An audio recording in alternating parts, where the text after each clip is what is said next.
What's going on, guys?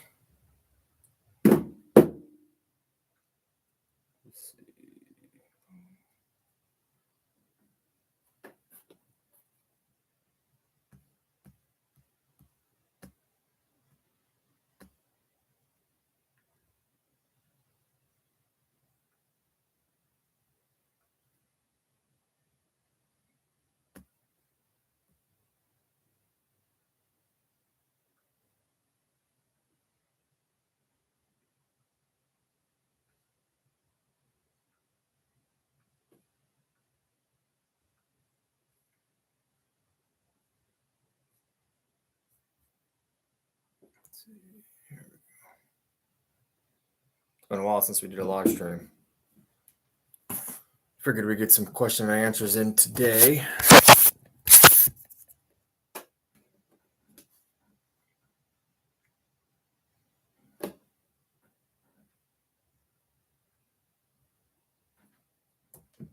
Oh, I guess G the my man. What's going on?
I don't really have a topic per se. It's more of a question and answer. Some updates. It's probably been like a year since I don't know, has it been a year? I don't know. It's been a while. I think the last time we did this, Gil Senior was still in the RV. So, trying to think what kind of lots happened since then. We'll be getting chickens pretty soon. So maybe by the end of the year, maybe early next year. But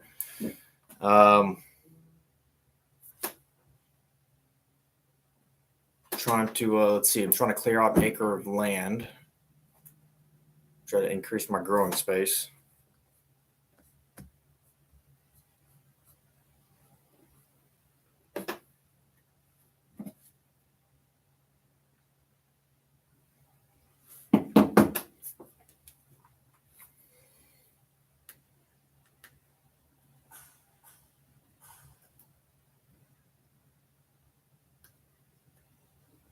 Nope, it looks like he's logged on too. Okay. Senior's logged on separately. All right.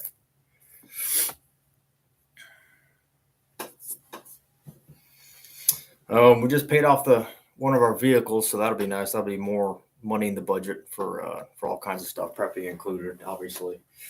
But one thing I'm doing too is I found out that if I get registered as a farm, which is fairly easy, and then apply for a grant, there's a high tunnel grant. So basically, the federal government will pay you to put a high tunnel greenhouse on your property. It's fairly simple. So inspector comes out to the property, basically verifies that the property is tenable for growing, and then you buy an approved kit, and then you put it up. You prove to them that you put it up, and then they cut you a check for the amount. So that's what I'm planning on doing. I know Senior's put up a greenhouse on his property, but the high tunnels I was looking at are like 20 foot by 20 foot at the smallest and 20 by, 60 or 100. So I'm probably going to do the smallest one, 20 by 20. That's bigger than what I need probably, but if I can get it for free, then I'm going to get it for free. I mean, so right now I'm trying to debate if I want to if I want to. Yeah, it's I was initially skeptical about registering, but I mean, a free high tunnel is a free high tunnel, right? So, and I was looking at good quality greenhouses are pretty expensive. So if I can get a free one, I think every couple of years or every few years, I'm going to have to replace the um, plastic on them. But I'll deal with that. Um, what else? There's something else I was going to talk about, and I can't remember. But yeah, that'd be good. So it'll allow me to start seeds because right now I don't actually worry about whether or not I'm planting um, heirlooms or hybrids just because I don't have a means really to start from seeds. So when I get the greenhouse, that'll allow me to start to save seeds, to start everything from seeds, and then it'll allow me to start planting things that I'm a little out of a zone for. So I'm going to start planting some pineapples, probably some miniature citrus trees. I'll just figure out what else I can grow. Everything inside the high tunnel will be raised beds, more than likely. I mean, I saw videos of people just planting directly in the ground over high tunnels, but I plan on doing raised beds. Yeah, satsumos would be nice too. A lot of those fruits and citruses and less cold tolerant plants would be pretty nice. Yeah, the only thing with pineapples though, so pineapples, I've always liked pineapples, but I've always bought them in the prepackaged plastic bowls at like Kroger or something. And then my wife started buying fresh pineapples, and the fresh pineapples are so much sweeter. They're amazing. So I'm going to grow them, but I found out that it takes like almost 2 years. I think about between a year and a half to 2 years to grow a pineapple. So it takes a long time. But I should be able to grow them in tubs, so they shouldn't take too much space. So I'm going to try that. Probably some kind of mini citrus tree. I like the satsuma idea. Maybe depending how much space I have, maybe a dwarf. So pop-up homestead. So from what I understand, I was reading a lot of agricultural websites and publications and YouTube videos. And from what I understand, and I think it's from the Department of Agriculture, there's all these departments and sub-departments, but basically they're trying to encourage people to extend the growing season.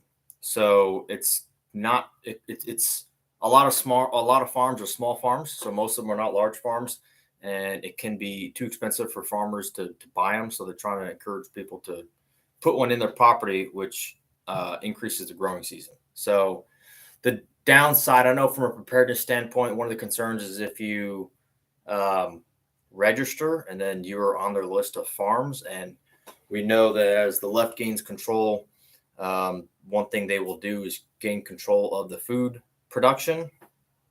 However, one of the things I'm betting on or thinking about is, where we're at, North Mississippi, West Tennessee, Arkansas, this area, right? Relatively rural. There's also a lot of people doing this. It would take the government a lot of resources to go to every little area like mine, and your local county office just does not have the resources for that.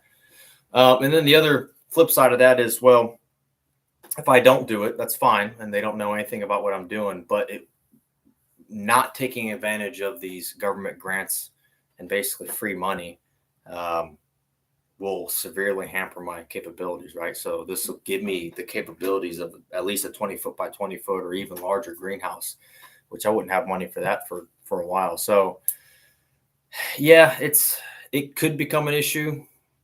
I'm kind of I'm hedging my bets that it won't, or that if it does, I can deal with it. But I know that'd be a concern for a lot of people because you'd have to get registered as a farm. But on the other hand, too, the registration process is pretty simple. Basically, I send the county office a deed that says I own the land. They say, "Oh, you've got so many acres of land. Okay, we'll give you a farm number." So, okay, yeah. Let me see if I can post a link. So, yeah, they will give me a farm number, but they actually haven't done anything to confirm that I'm have a farm or I'm growing anything. So it's not really a great list for them anyway if they were going to try to use that to gain control. Let me see. All right, green. High tunnel greenhouse grant. There's a couple websites. Let me see if I can find the one I was using. Because a lot of these websites that sell, yeah, I'm looking up the link right now because I found them by looking up different uh, greenhouses, and so the guys that sell them had all these links to all the information. So it's the NRCS High Tunnel Initiative, Natural Resource Conservation Service.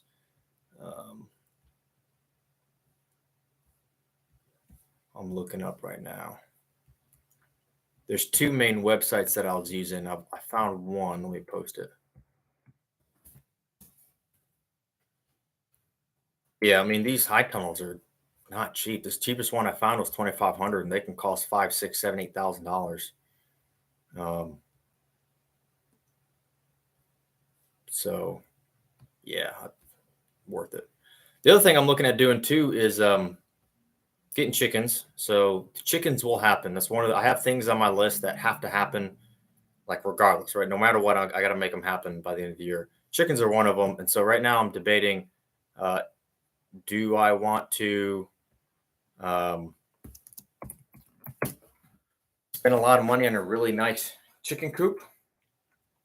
So I've seen some videos of people talking about getting chickens, and you get these older guys that have been raising chickens for 20, 30 years, and consistently they will say, take my advice, just spend money on a really nice chicken coop now. And I've had this chicken coop for so many years, 20 years and blah, blah, blah. And if you buy cheap chicken coop, you're going to be constantly repairing it.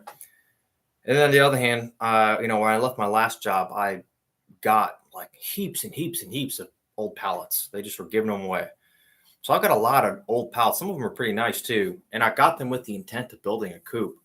So I could spend some time, build a coop, and have to put a roof on it and all that, and take more time, which would take away time from me doing other stuff, but it would be cheaper. Or I could just spend $1,500 to $2,000 on a chicken coop. The chicken coop is made with treated 4x4, or I don't know if treated or they're quality 4x4s and cedar wood. They're framed like a house, so they'll, metal roofs, and they'll last, for probably the rest of my life almost. So I could do that. That's a huge chunk of money, but it doesn't cost me any time, or it could take a lot of time and less money, build a chicken coop that maybe won't work as well, and maybe I'll be repairing a lot. So yeah, have them live in the spare bedroom. Yeah, that'll smell pretty bad. So I don't know. I've got a little bit of time to figure it out.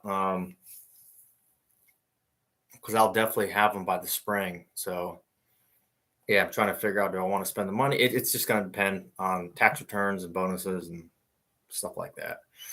I'm probably going to get a barn cat though, because I was going to wait till I have chickens first, but I've got a shop. I'm going to be storing chicken feed, and I've got a friend that's got a lot of stray kittens or cats. So, she's asking me if I needed one. So I might just grab one now.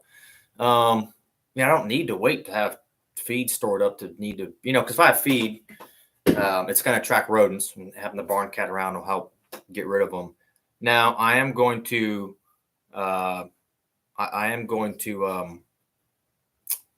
try to reduce how much I'm feeding him. So I've got a neighbor that at least through the summer would let his chickens free range a lot. But it seems like where I'm at, the best option is to basically keep them in the run most of the day, let them out in the evenings for a couple hours, let them scavenge and then forage and then come back. Obviously, if I let them out most of the day, I wouldn't have to feed them nearly as much, but predators are a problem. I've got game cams, and raccoons and coyotes are definitely everywhere.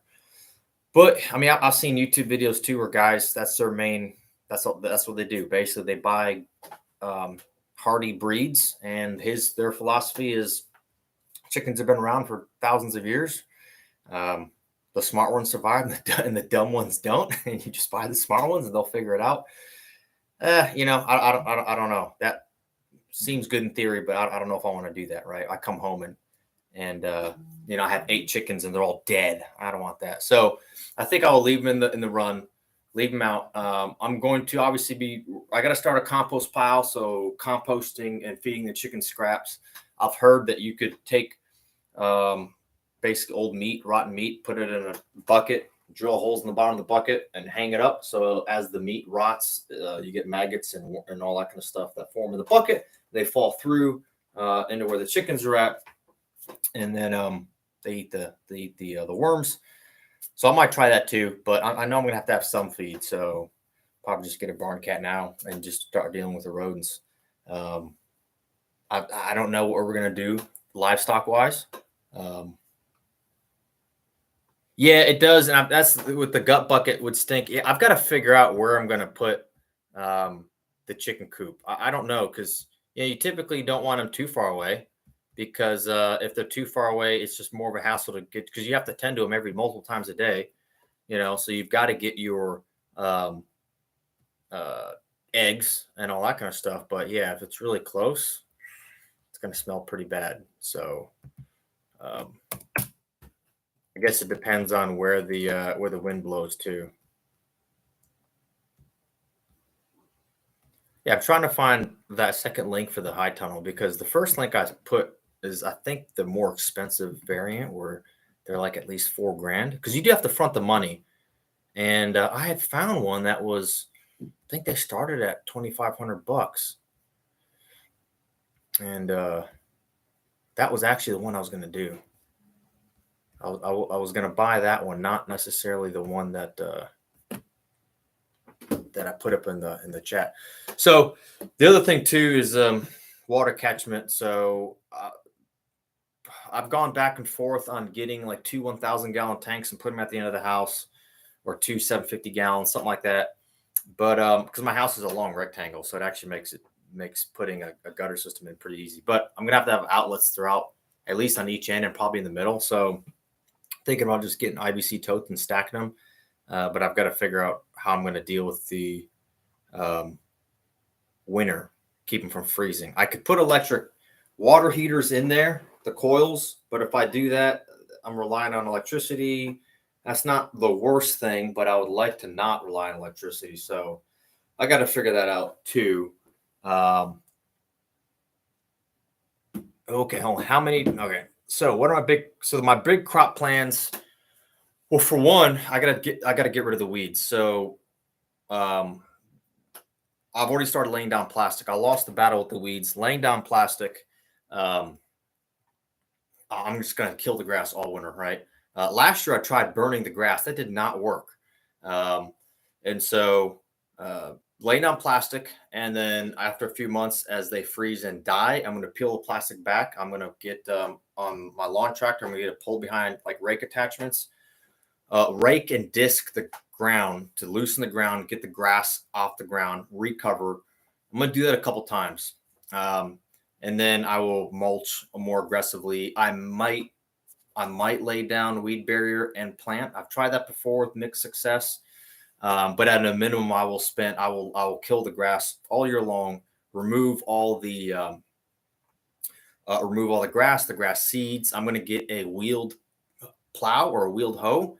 That way I can go through and I'm pushing in between the rows where I can kill the weeds way quicker than using the hoe. Like last year I was manually doing this and I couldn't do it. So that's one. Better electric fence because the animals killed my everything, right? So I grew peanuts. They were growing really well, and then the deer ate them. And my sweet potatoes never took off because the deer were eating them. And so really it's just going to be the more of the same. Definitely growing more peanuts because they were growing really well. More sweet potatoes, corn, regular potatoes, onions. I'm probably going to grow some leeks as well. Those are the big ones. It's going to be fine tuning what I've got. Hold on, YJ. Let me work through the comments. So I saw the goat thing because I'll talk about the goat thing because I've thrown that idea around in my head. So that's really, I'm going to try to expand the area. I was going to try to clear an acre the money I was going to spend to pay someone to bulldoze and clear an acre of woods I used to pay off my Forerunner. So we have no vehicle payments anymore. So I might just spend the winter cutting down trees and dealing with stumps. But it really is going to be about killing weeds. My raised bed area, I got to kill the weeds. But it's really going to be more of the same. I'm going to try out some different variety of green beans, of peas, more tomatoes, carrots. What else? There's something else. Let's see. I did strawberries. My herbs did really well. But anyway, yes. Oh, for vinegar, I have started. I did start using vinegar at the end of summer, and it definitely was working. Yeah, it temporarily affected the pH, and I was able to stunt the grass. I actually kill the grass a lot of times in between my corn rows, but it was too late. I'm probably going to treat the ground too with there's a product that is a weed deterrent and vegetable plant food, and I can't remember what it's called. But I'm gonna try to use plastic as much as I can because I'd really rather not treat the ground. Oh, and then also what I'm going to be doing is buying truckloads of fertilizer, or not fertilizer, compost, and disc the ground over and over and over because the ground's compact. I'm trying to amend the soil, get my compost pile started. How many chickens? I don't know. There's only 2 of us right now. Hopefully it'll be 3 pretty soon, but I probably only need 4, so I'm thinking 6 to 8, fewer than 10. I'm thinking 6 to 8. I don't know if I want to do a rooster. I'll probably start with no rooster and then maybe integrate one later. I'm throwing on the idea of getting a rooster. Let's see. If I have 2 gardens with a greenhouse in the middle and a chicken coop off to the side of the greenhouse, you can alternate gardens every year, and that's actually a really good idea. I do now, YJ. I do have 2 areas. I got one open field in the back, and then I've got my raised bed areas in the front. That wouldn't be a bad idea because the chickens would be somewhat close to the raised bed, and the greenhouse would be somewhat close to all. The greenhouse, raised beds, chicken coops will be in the similar proximity. I just don't know where yet. One thing I want to do with the chicken coop too is put a gutter on it, have rainwater catchment system, where the chicken coop's collecting its own rainwater, so I don't have to worry about water. And then I want my shop to also have a separate rainwater collection system on a tank that I elevate like a water tower, so I can gravity feed drip irrigation out to the field to at least minimize my impact using the well in case whether it's power outages or extended drought. Eventually, the well pump I will run off of solar as well. I saw Pop-Up Homestead's got they got a big water tank. That's what I'm thinking. Because one thing too is, from my understanding, obviously the bigger the tank, the longer it takes for the water to freeze through. And I don't think here it'll get cold enough long enough to completely freeze over a 1,000-gallon tank. I would just have to insulate the valves and stuff. So I like the idea of alternating. That's not a bad idea. Let's see. Yeah, I know. Also, I noticed with your screen name and your picture, the YJ Overlander.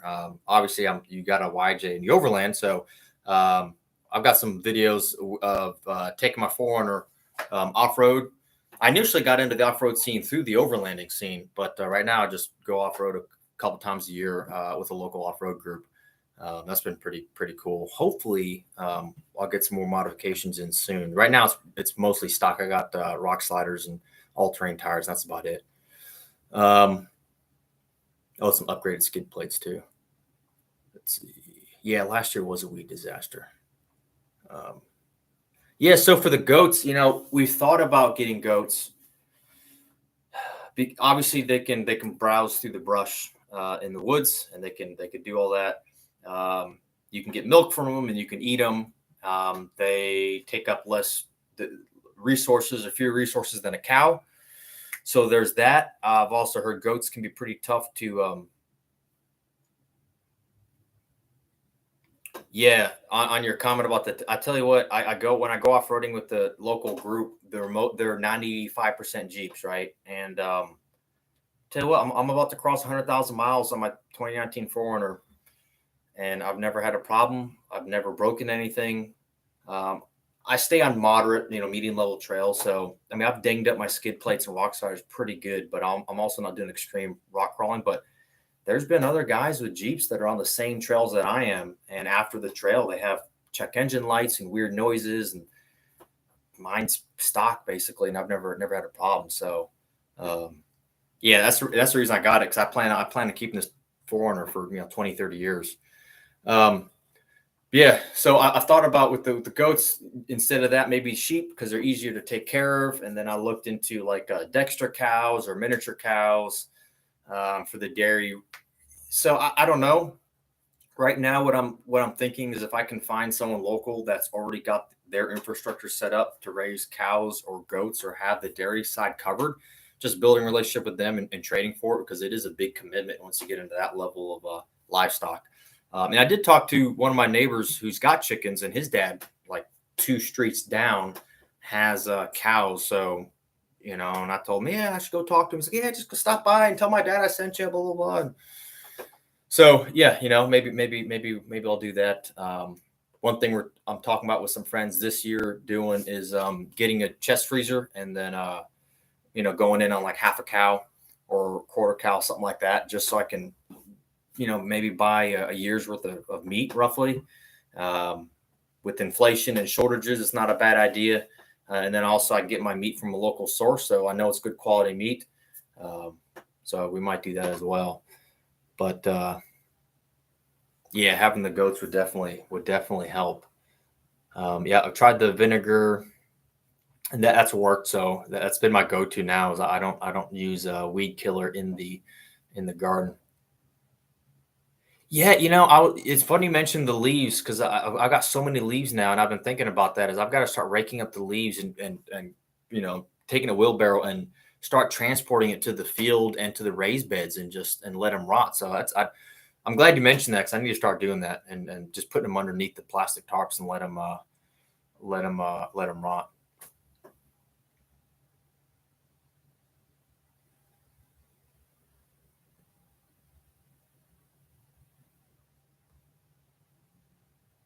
Yeah, and as far as the comment on the Jeep versus the Dodge and all that, yeah, because for me it's my yeah, it's my daily driver, and it's my quote unquote bug out vehicle. And I made a video a while ago that reality, and I should probably revisit this issue, but your bug out vehicle is usually your daily driver, if most people are honest. So with my modifications and with my activity on the trail, my driving force is I've got to keep it reliable. I've got to keep it intact. So I'm not going to go with 35-inch tires, or even probably not even 33s. My tires are 32s. Um, because I'm worried about the weight, and I'm worried about the rotational mass, and I'm not going to do a giant lift, because now your suspension components get all out of whack. So yeah, it's every modification. My front bumper is going to be aluminum and not steel, because I'm trying to keep the weight down. Because like I said, it's my daily driver, and it's got to last. And it's the same thing when I go on trails. I'm definitely not afraid of banging it up. I've got pictures of skid plates banged up, but I don't want to break it either.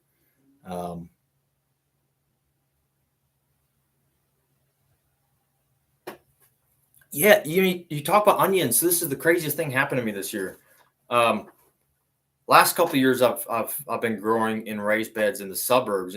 Before we moved out where I'm at now, and onions were one of the things that onions and tomatoes and potatoes I always had great success with. And then I moved out here this year.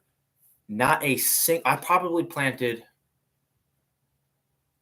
I don't know, 60 onions conservatively, right? Um, Not a single one I was able to eat. None, zero. So most of them I did out in the field, and they were growing well initially, and then I lost the weed battle, and then they just died. But then even the ones in my raised bed, I was planting them in the cinder block, because I made my raised bed with cinder blocks, and in the perimeter I was planting carrots, a certain flower, and I can't remember, marigold flowers, and then onions as companion plants to the tomatoes. And initially they were doing well when I was manually watering them. And then I switched to soaker hose irrigation, and they all just died. I've never had this problem with onions. Are pretty hardy, and I've never had a problem with onions before. I don't know if it was if it was the weather or the fact that it was the first time growing them in ground or some kind of combination. But I do like onions, and my onion crop was a complete failure this year. So the next year, part of the plan for next year is with the weed control, soil amendment, and then softening the soil, and we'll see what happens there. Yeah, exactly. So mine are the because I'm running the stock size is 265 70 17s, and I'm running 255 75 17s. So slightly thinner, but half inch larger. So they're like 32.1. I'm running the Yokohama Geolander ATs, real mild. Because my first two trips, I actually used the stock highway tires, and I was keeping up with everyone else. So I said, well, I obviously don't need a really aggressive all-terrain, but because my tires are at like 530 seconds right now, so I've got to get new tires soon. I do want something a little more aggressive, so I'm shopping around. I'm looking at like Cooper Discoverers. I have been looking at the Goodyear Dirt Tracks, maybe Falcon Wall Peak ATs. We'll see. I like the Firestone Destination XTs are really light, so I've been looking at those too. But yeah, they're big enough to where I can keep up with guys with 33s and whatnot. But yeah, they're basically the same weight as the stock tires. And if I go to 275s or if I go to 255 80s, which are true 33s, and they're all E-load rated, they're a minimum 10 pounds heavier per tire. And some of the bigger ones are 15 or 20 pounds heavier per tire. So now you're stressing out your ball joints, your hubs, your fuel economy has gone down. I mean, all that rotational mass. So I'm not interested in doing that. Yeah, and because I saw senior. Yeah, you planted onions in the fall. I've always planted my onions in the spring, but next year I'm gonna have to try them in the fall. I'm gonna have to do the garlic too, because I didn't do that. But yeah, right now I'm just. In fact, I've kind of slacked off the last few weeks. I haven't covered anything new, but I've got to go to Home Depot and buy more plastic and probably like 50 bags of compost. Which initially I was just going to buy a truckload of compost. It's cheaper, but the bags they'll weigh down the plastic so they don't blow away. And then probably over the winter, I'll just be cutting down trees to clear more land, rotting out the stumps, disking that, and try to expand my area that I could grow. One thing I've thrown around the idea of is bees. And I'm not really big into bees, but I have had a friend recommend doing bees. And I've heard that there's ways to keep bees that are really easy and low maintenance. And so, another form of sweetener on site wouldn't be bad. So I don't know. That's like low down the list. So,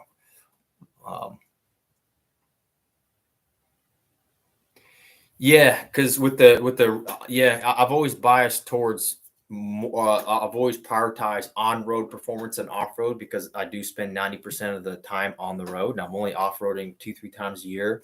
And because the highway tires, I was able to keep up. Obviously they got less traction, but I made it work. And so, the longer the tread life, the fewer I have to buy. And what's really important for me is also traction on a wet road, because a lot of all-terrains have really bad traction. They've been good. The Geolanders, I have to go back and look at my mileage, but I've probably got, let's see, what's November? I have to look. I might have between 40 and 45,000 miles. Let's see, 65%. It might be as low as 30,000, but no, it's got to be. I've got to have more than 30,000 miles on it. I average 35,000 miles a year. But anyway, let's say between 30 and 45,000 miles. They're at 530 seconds, so they seem to last okay. I didn't rotate them though until like 4 months ago, so that's a problem. So they've been all right though. They've been all right. They're C-load rated, and I haven't. I went to Hot Springs Off-Road Park, which is fairly rocky. I haven't lost a tire or anything, so. Yeah, the honey, you're talking about honey is like money. I mean, yeah, it lasts forever. It's got antibiotic properties. It tastes good. It's good for you. You can use it for so many things. And yeah, it's relatively easy to barter with. So, it's yeah, and I've used the local honey to beat allergies.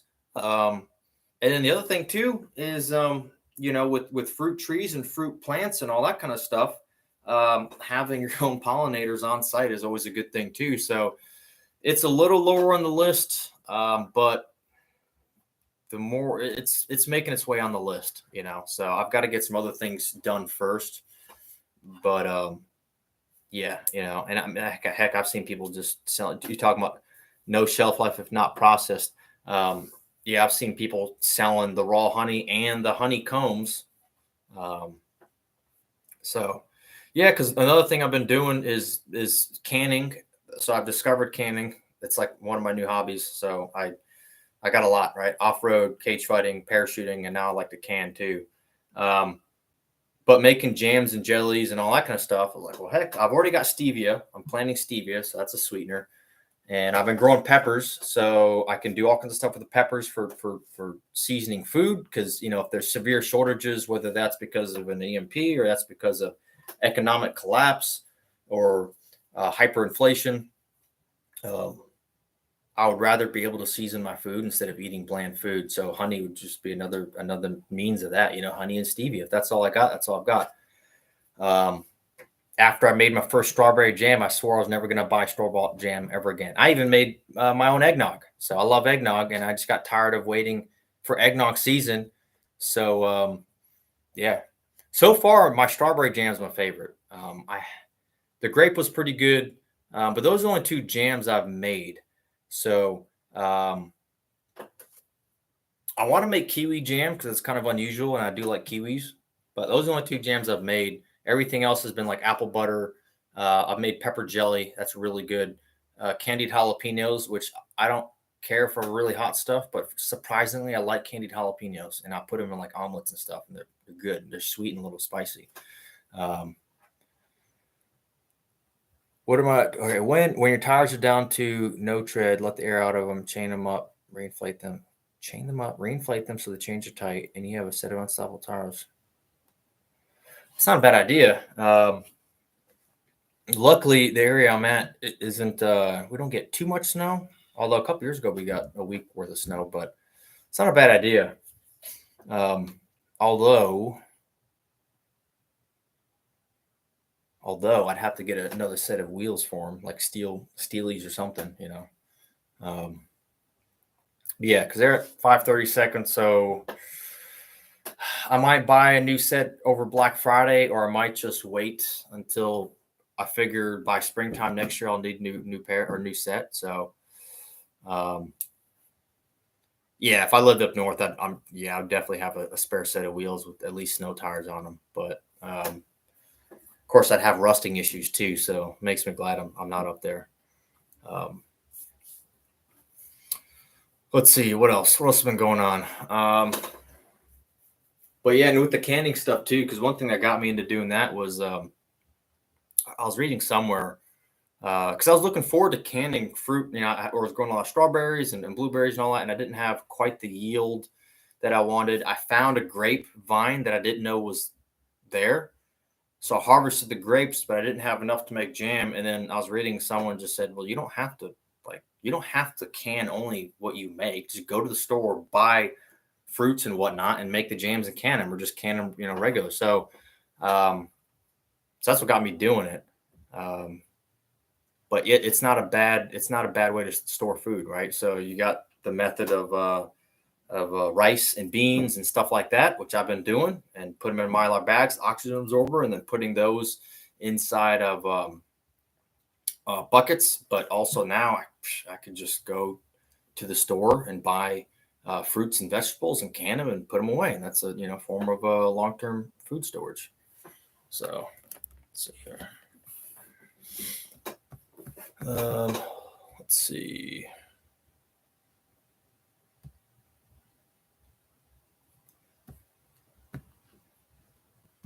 Let's see, NRCS.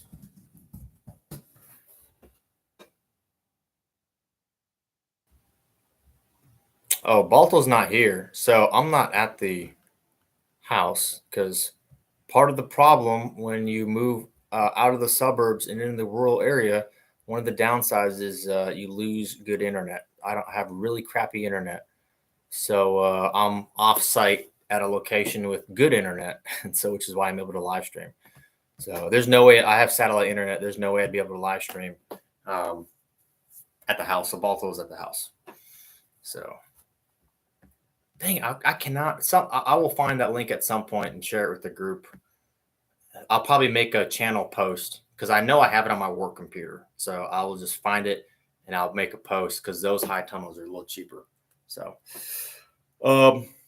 talking about Balto, my dog. One other part of my plan may be a livestock guardian dog. That really is going to depend on what we do. Because if we do the livestock, that'll be like our last stage of as we do all these things. The final stage will be some form of livestock, like larger livestock. So there's enough wildlife where I might need them. So we'll see. But I had looked at doing solar for a while. I was looking at paying someone to install a full house solar system. The quote I got was about 30 grand for a full house system, and 55 grand if I want the battery bank to power the house. So an off-grid system, basically. The idea was to use a loan to finance that, because I pay a lot in my electric bill, between $200 and $300 a month, right? So I was like, well, if I can get a loan right now, the federal rebates are pretty high. They're going to reduce them over the years. And if my loan repayment is basically the same as what I used to pay in electricity, then to the pocketbook, there'll be no difference. But now I'll have insulated myself from potential power shortages or rise in electric bills, right? Locally, a lot of the local utilities over the last year have gone up almost 40%. So, but yeah, 55,000. It's a little too much. So I can't get the monthly payment unless I take out a 40-year mortgage. I don't think I can get that down to a manageable amount. So we'll see. That's on the list too at some point. Wow, -32 with the wind chill. Jeez. It was like 65 degrees Fahrenheit here today, something like that. It was something in that range today. It was nice. Yeah. So YJ, I think a couple years ago we had 1 week where it got real cold. So it was consistently below 20 degrees Fahrenheit. One day it got to, I think, 1 degree Fahrenheit. And then it was between like 10 and 20. And that was a week. That was for 1 week with like 8-10 inches of snow, whatever. And that's about as cold as it gets. And it doesn't get that cold every year. So that's pretty cold. What do you do for heating, YJ? Do you have like a wood stove, or how do you handle that? That's one thing I don't have. Senior put in a wood stove. That's probably on my list too now, eventually, to get a wood stove. But right now, I don't. Right now, if the grid goes down, I've got a generator and space heaters, and I can do that until gas runs out. And I've got a fire pit outside. But other than that, nothing indoor. So unless I stored up propane, but even then, it's going to run out relatively quickly.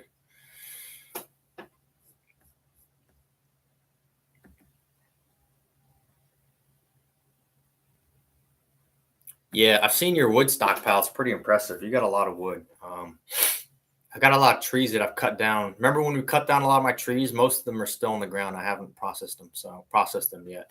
But I did take all of Thanksgiving week off, so I'll be spending time doing that, and then I got some home repairs I got to do. So hopefully I can get that cut and split and stacked.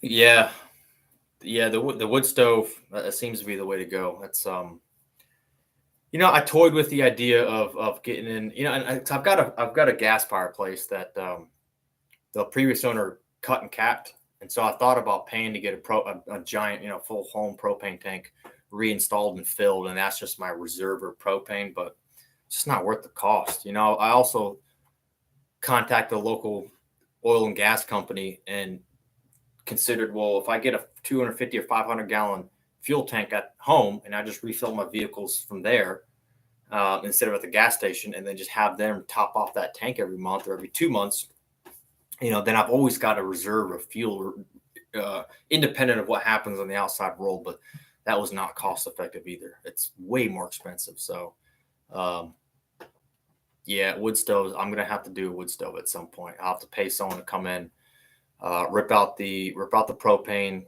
uh, or the gas fireplace, and then probably put in a wood stove. So maybe next year, maybe the year after. It'll just it'll depend.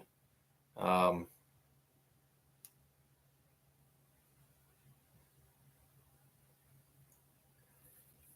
yeah, that's the thing with a lot of these fuel sources. The propane, you even look at natural gas, gasoline, diesel, and just food in general. This is why half a cow is $2,000 locally, but the reason why I'm thinking about spending that money and getting a deep freezer, um, is yeah, with the Nord Stream pipeline and everything else they're doing with production and the OPEC issues.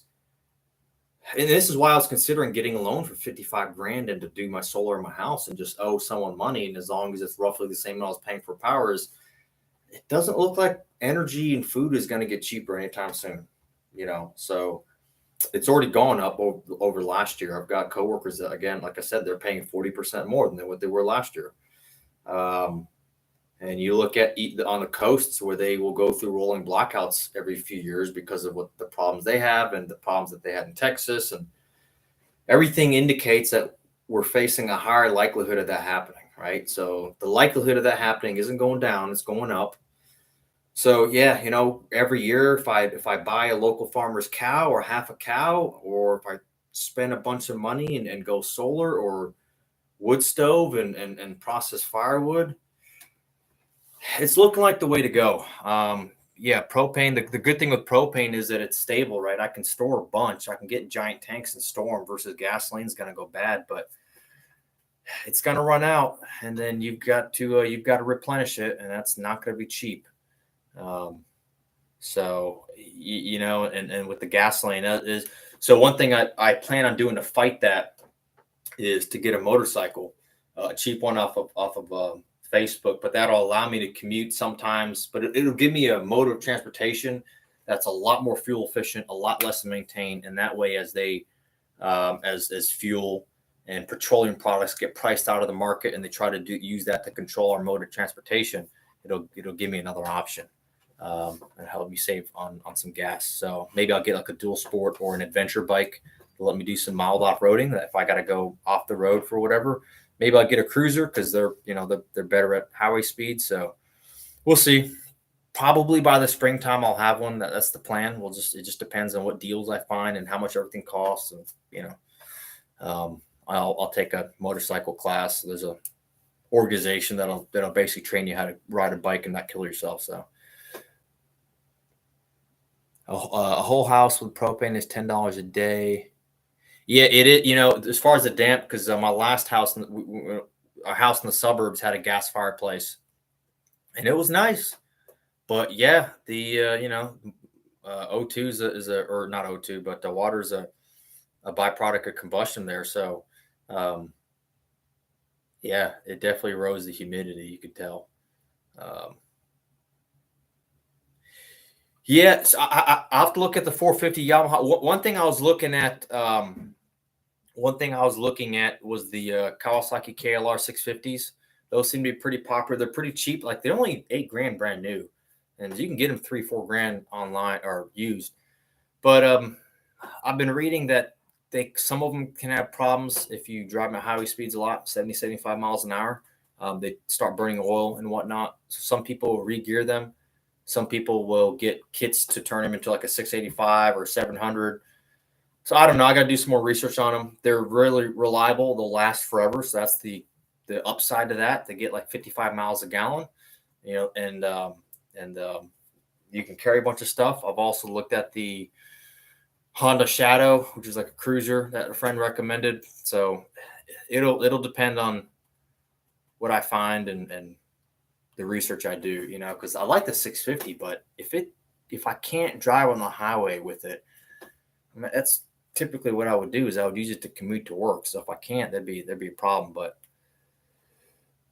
Yeah, you're right. Pros and cons, everything, right? If you choose to do one thing, you're choosing against something else. So you gotta basically figure out what compromise you're willing to make. Um, and so, yeah, and I've looked at some like the older Honda CBs, like the CB800s. So we'll see. I've looked at the Africa Twins, but again, I think the Africa Twins are like double the cost of the KLRs. So we'll see. So probably one of those options. Something that can do a little bit of both. Something that could drive off the road if I had to, but that can take highway cruising, 75 miles an hour. Um, let's see. Wood stove was dry. Yep. Yeah, the motorcycle question mark. Yeah, I mean, I do other dangerous stuff. So if I chose not to ride a motorcycle for safety reasons, I'd have to change other things I do, and I'm not going to do that. So, like if I jump out of airplanes, then the motorcycle's not that much more risky. But yeah, I just basically I'll keep an eye on Facebook, and if when I get close, when I see a good deal, I'll just wait till I see a good deal. Yeah, I do like the cafe racer style. That's what's drawing me to those older Honda CBs. Um, but I've been watching some more videos too, and I've come across more and more guys saying that are saying that you have to buy a motorcycle with ABS. So there's a lot of guys that are saying that basically ABS is so much safer that they won't buy a bike without ABS. So, well, that's a good point, and I'm an inexperienced rider. So if someone's gonna make a mistake and dump their bike, obviously everyone dumps their bike, but trying to reduce the chance or the severity of it. Well, those older Hondas don't have ABS, so I'm probably gonna end up trying to stick with a bike that's got ABS, but we'll see. I'm not committed either way. I do like the cafe racer style though. Those are nice. Um, but yeah, and I'll probably stick with a relatively small, lightweight motorcycle. Under 1,000. 650, 750, 800. I'm fine with that. I'm no sport bikes. I'm not planning on going fast and stuff like that. So it's mostly for the transportation capability in an environment where resources are slim, plus fuel savings. If I can commute 30% of the time, eventually I'll make my money back. Ideally, it would be half the time. If I could commute 50% of the time, it would really make financial sense. After I think it would still take me like a year to recoup my money, but we'll see. The Forerunner is not good on gas, so that's the downside. It's an old ancient platform, and I think on the highway it's rated for 19. So I think I average like 17.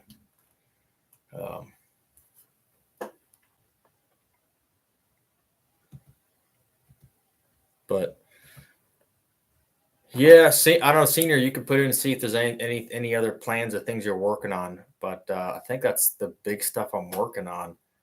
I'm trying to think if there's any other project that I forgot about. Um, really, I'm just getting ready for next year, preparing the land. That's the big thing.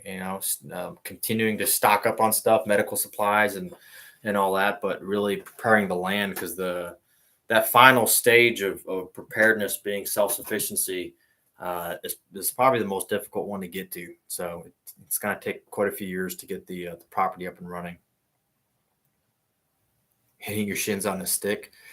Yeah. So talking about riding boots. Yeah.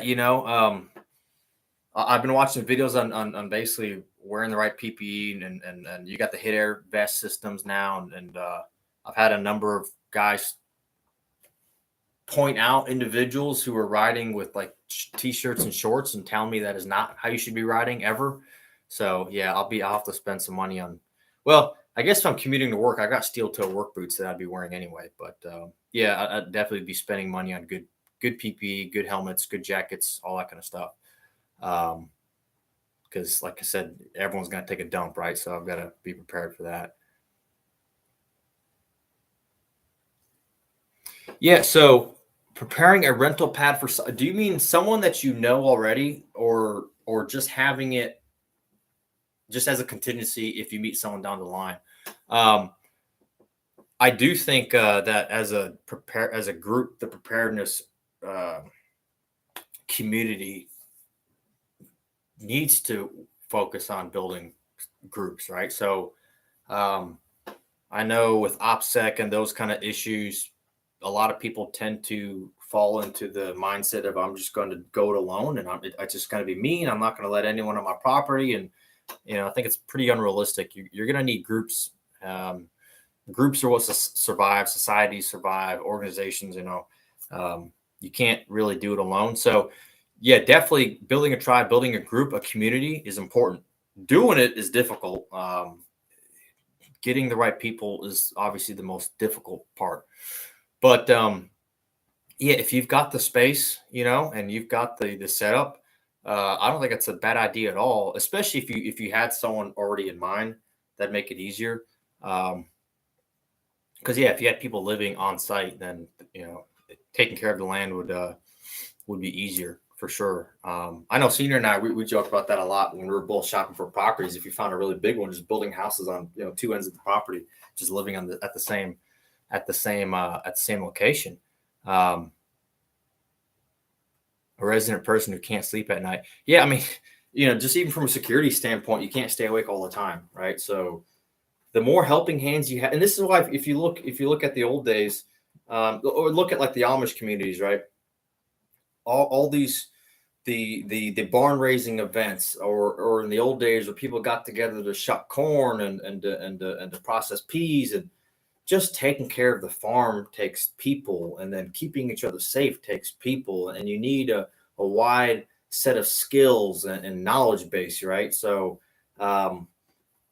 yeah, I feel like ideally the ideal prepping community size would be like a platoon sized element.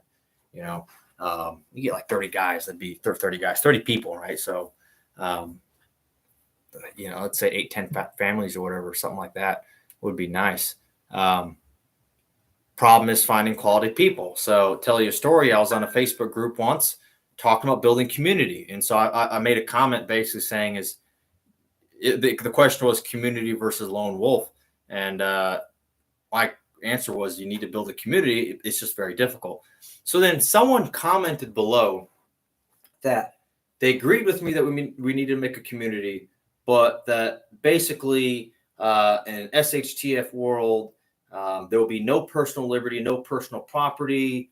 Everyone will have to share everything. And all the women in the group will have to have children from multiple men because the genetics and blah, blah, blah. And basically, you'll just be a resource of the community.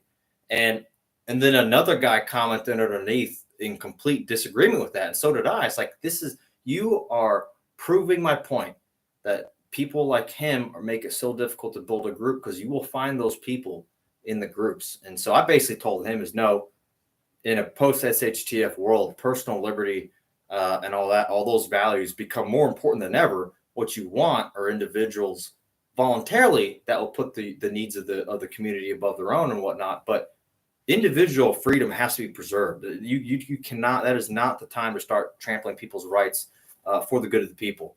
But that people like that individual are out there, and that people like them make it so hard to build a good group. So you just do it slowly.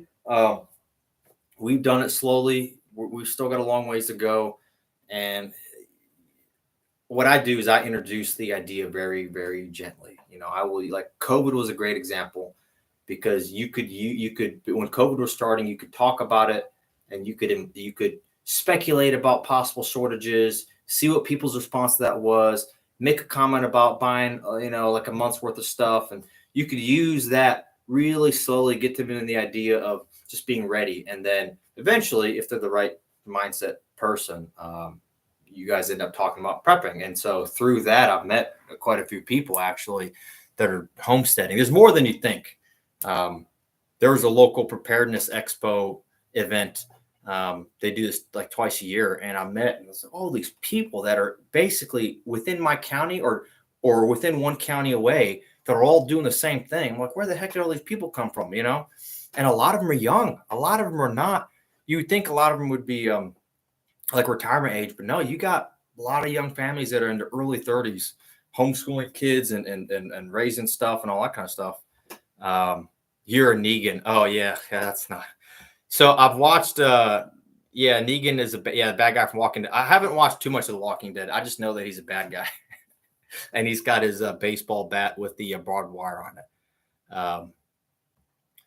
Yeah, so, and there's gonna be those people, and so that's why the group is important. That's why you've got to be trained with firearms and small unit tactics, and you've got to be more lethal than the bad guys, right? So bad guys are gonna be doing their thing. Your group has to be more lethal than them.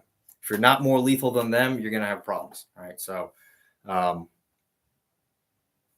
yeah, the bunkhouse, accommodations is yeah, it's it'd be hard to figure out all that.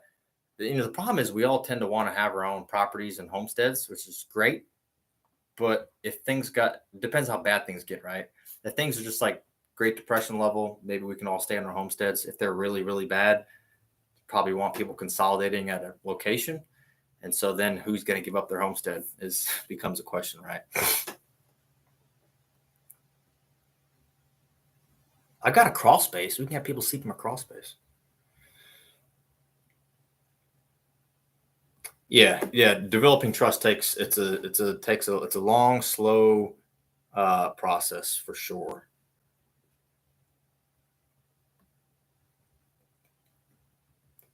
Yeah, and that is one thing I do like about some of the other hobbies I do, where we're in high stress situations, where you can get seriously injured or in some instances killed. But yeah, because when you meet people who do that, you do learn a little bit about them. You learn that they're willing to they put in the hard work on a consistent basis to achieve their goals, but also that at least they can handle some level of stress.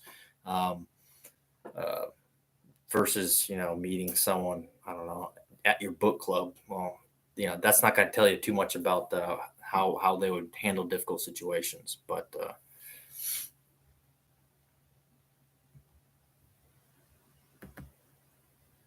yeah, the group, that's the hardest. Definitely the hardest part. Um, right now, one thing another thing I've got to work on too is group communications. One guy in our group has recommended, what did he call it? Is the Mesh Link, Meshtastic? Um, Basically, it's a messaging system. It uses the same technology that your cell phones do to talk to the towers, but these pods talk to each other directly. And it's basically off grid in that it relies on no infrastructure. You got to have some electricity, but people actually set them up with solar panels and whatnot.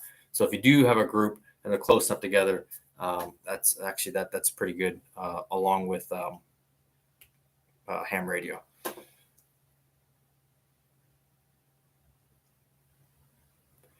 Yeah, I mean, yeah, that's why you had large families. But even then, if more large families is better than one large family. Um, and yeah, talking about being good terms with your neighbors, we've talked with definitely some people about that.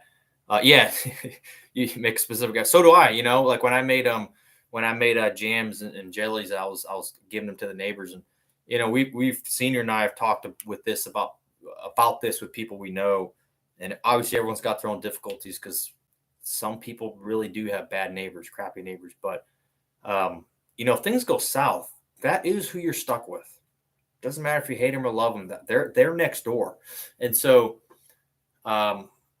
In most scenarios, the government will still be functioning. So if we take a look at history where there's hyperinflation or severe shortages, even the American government during World War II did this, and then naturally, the Nazi and the Soviet governments did this to a more extreme extent. But they will encourage people to report those who have what they would consider hoarding. So more than the allowed allotment.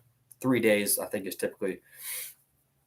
But if everyone's starving and the government is giving out awards and rewards for turning in your neighbors, because hey, if your neighbors have food, turn them in and we'll give you some.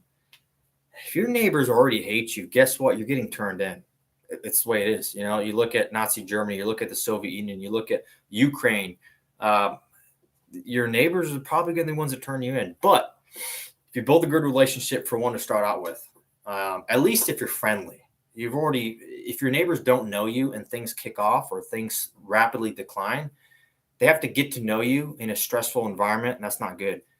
at least if they already know you and like you've already got a leg up. But if you've already actually developed a symbiotic relationship, so like with me, I'm growing a lot of blueberries and blackberries and all kinds of stuff. But I have planted and will plant more blueberries right on the edge of my property. And there's a section of my property that really my neighbor can get to, but I cannot easily get to. I'm going to plant blueberries there. The whole idea is going to be that so that he can eat them. I'm expecting him to eat the blueberries, stealing, but I planted them for him, right? So, you think about severe depression or shortages. If the neighbors can feed their kids with what they're quote unquote stealing from my property, and we have a good relationship, and even if it's an upfront relationship where he helps me maintain my property and I help him grow stuff, and the survival of he's got his young daughters is relying on my ability to help him and vice versa, he's not going to turn me in. If I'm the reason why he's feeding his family, he's not going to turn me in. But if I have food and he doesn't, and I've got the screw you, I'm not helping you attitude, he's going to turn you in, and then that's when the government shows up at 2:00 in the morning, kicks in your door and hauls you away. So people talk about OPSEC, and that's obviously important, but you've got to building relationships is incredibly important, all right. I believe neighbors should all write their skills on cards and give them to the people up and down the street.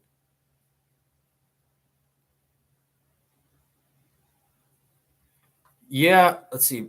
Write their skills on cards and give it to people. Like right now? I mean, that'd be helpful. That would be helpful. Initially, I was like, that's kind of weird, but that is helpful because, like even right now, I'm looking to see if there's anyone, instead of hiring a tree service to clear my land, if someone's just got a bulldozer, a lot of guys will do that stuff on the side, and it's way cheaper. Or if you got someone that knows how to fix something. I went to my neighbor's got chickens, and I said, hey, what do you do with your chickens? Do you free range them?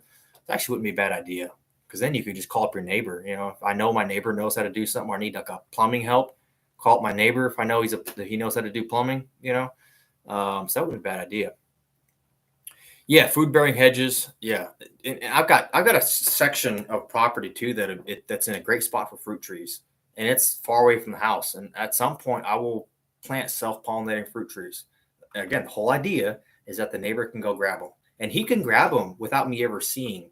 Right, so it's easy for him to walk up, steal my fruit, and it'll be hard for me to catch him. That's the point, And at some point, you build enough of a relationship, and it's kind of a wink and a nod, and he knows that I know. And I'm just letting them do it, because a lot of people there's a lot of pride too, right? A lot of people, especially men, are not going to want to ask for your help to feed their children. And so just the fact that I purposely plant things that are easy for him to get to, and people are not dumb, and I'm out, and I noticed that my fruit is always gone, but I never say anything, and every time I see him, I'm friendly to him. People know, right? Stuff like that. And so I see the last. Just tell them, help yourself. Obviously you can do that too. And so if let's say Black Friday happens again, right? Black Friday, Black Thursday, Black Friday. Anyway, Great Depression happens. We wake up tomorrow. China's invaded Taiwan. The global economy has collapsed. A loaf of bread now costs you $500. I'm going to go to my neighbor, and I'm going to see if he needs anything, and I'm going to help him grow stuff. And it's the same thing. If I've got extra in that scenario because right now my plants are not old enough to help them, but if they were, tell them, hey, I've got these hedges here and these fruit trees here, help yourself, and I would help him grow stuff too. Let's see, I'm behind on comments.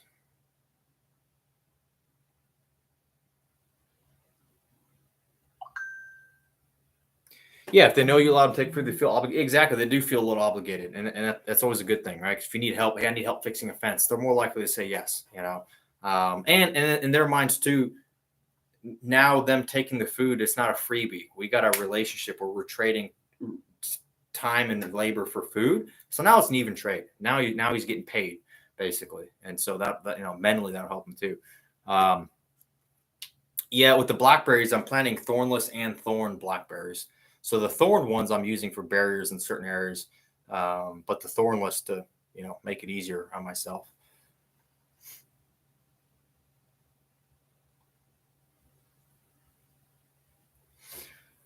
Yeah, the fire truck. I tell you what, we're in a rural area right now. We got a volunteer fire station not too far away, but it would take a while still probably to get there. So yeah, if we had one, that could be beneficial to people. The only other problem though would be someone's got to maintain it and all that kind of stuff. And so you definitely talk about building mutual trust and support. You definitely have to build trust to make sure that the equipment and the people to man them will be there when you need it.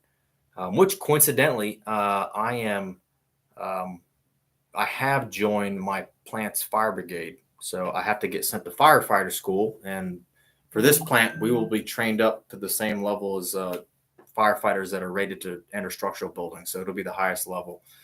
I don't know if it's really a prepping skill, other than that I'm trained to do dangerous things. And if there's a fire, I'll have to, that mentally, it's always a good thing to do. But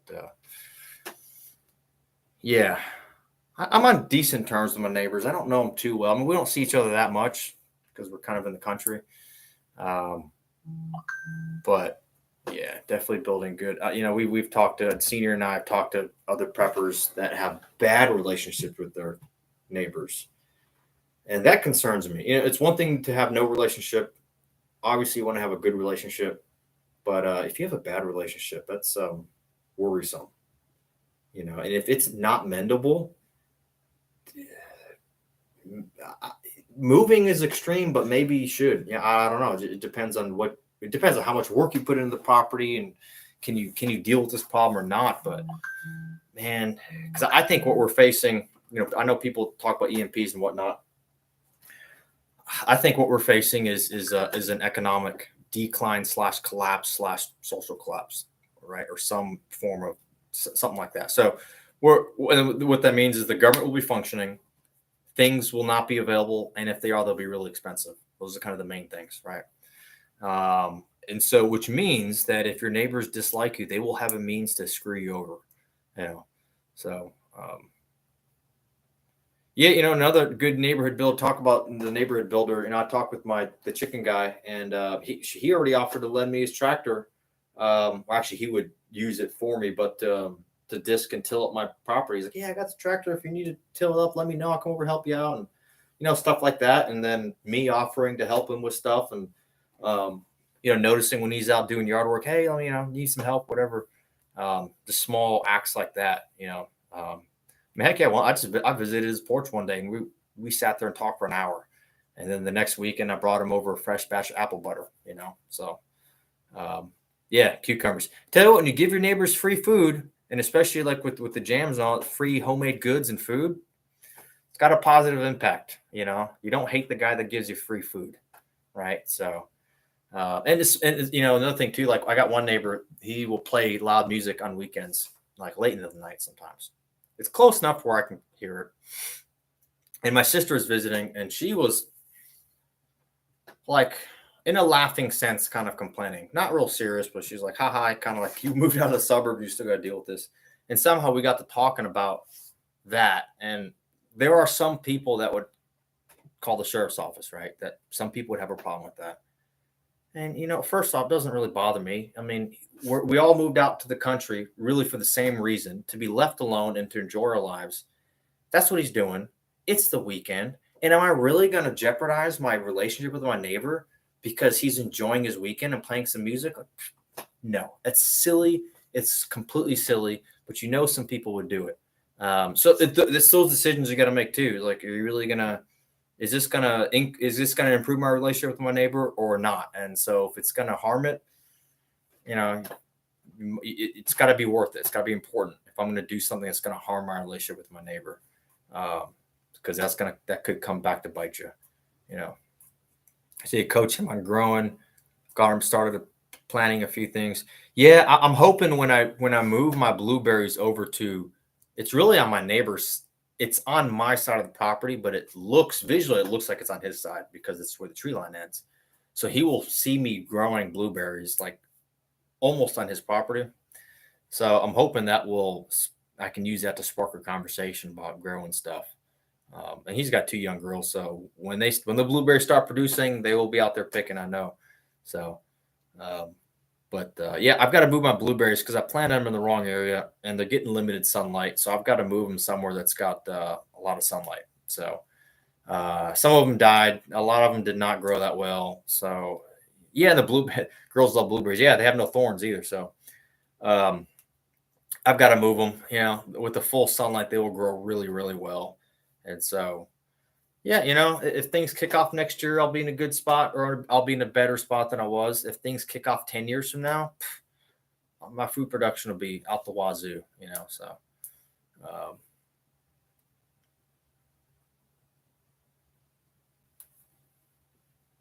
yeah, the birds love them too. I don't know what I'm going to do about birds for that area though. I don't know if I want to put up bird netting. I wonder if I could just put up like a canopy that a person could duck under. Would a bird figure? I guess a bird would figure that out too. Birds are pretty smart.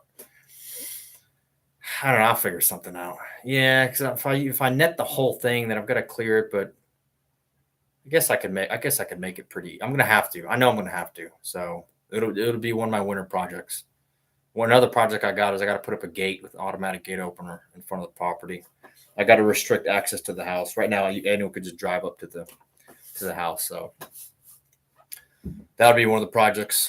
Fencing in the raised bed will be a project. Weed barrier, gravel in the raised bed area, nice gravel area. That'll be a project.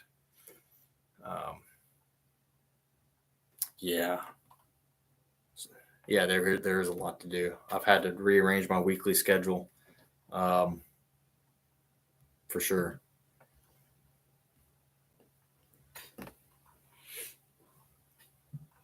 But hey, we've been on here for an hour and 16 minutes. I figure it's about time to wrap it up, unless anyone's got any other questions, comments, or concerns that we can talk about real quick. But if not, I'll be probably wrapping it up pretty soon.